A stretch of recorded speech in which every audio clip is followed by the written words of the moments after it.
অপরাধের শিকড় আরও গভীরে। সোদপুরের তরুণী নির্যাতিতার খবর প্রকাশ্যে আসতেই চর্চায় শ্বেতা খান ও আরিয়ান খান। মা ছেলের কুকীর্তিতে চক্ষু চড়কগাছ সকলের। সূত্রের খবর, হাওড়ার বাঁকড়ার বাসিন্দা তারা।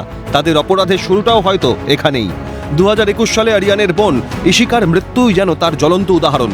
অভিযুক্ত মা ছেলের কাণ্ডকারখানা সামনে আনলেন নজিরগঞ্জের ব্যবসায়ী মাসুদ আলম খান। শ্বেতার আরিয়ানের সঙ্গে অসৎ পথে রোজগারের বলি ইশিকা। ব্যবসায়ীর দাবি, দেহ ব্যবসায় জোর করে নামানোর চেষ্টা করা হয়েছিল তাকে। বাধ্য হয়ে আত্মহত্যার পথ বেছে নেয় সে। করেছে কেন? ও মেয়েটা খুব ভালো ছিল, ও কখনো গলত লাইনে যেতে চাইছিল না। এরা গলত ছিল আর এরা ওকে গলত লাইনে নামাতে চাইছিল, এই জন্যে ও সুসাইডটা করলো। আর ইশিকার আত্মহত্যার ঘটনায় সুকৌশলে শ্বেতা খান দায় চাপানোর চেষ্টা করেন মাসুদ আলম খানের ওপরেই। ফাঁসানোর চেষ্টা ব্যবসায়ীর ছেলেকে। অভিযোগ, শ্বেতা খান নাকি ব্যবসায়ীর কাছে 1 কোটি টাকাও দাবি করেছিল। আত্মহত্যার প্ররোচনা দেওয়ার অভিযোগ চাপানো হয়েছিল মাসুদ আলম খানের ছেলের ওপরেই।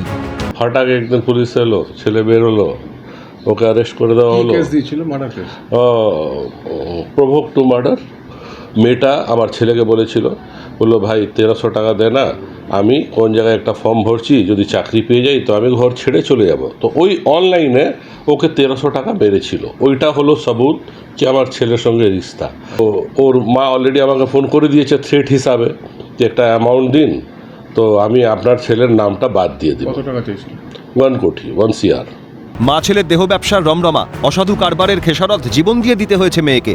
পুরনো ঘটনা প্রকাশ্যে এনে ব্যবসায়ী মাসুদ আলম খান আরও একবার প্রমাণ করে দিলেন মা ছেলের কুকীর্তি।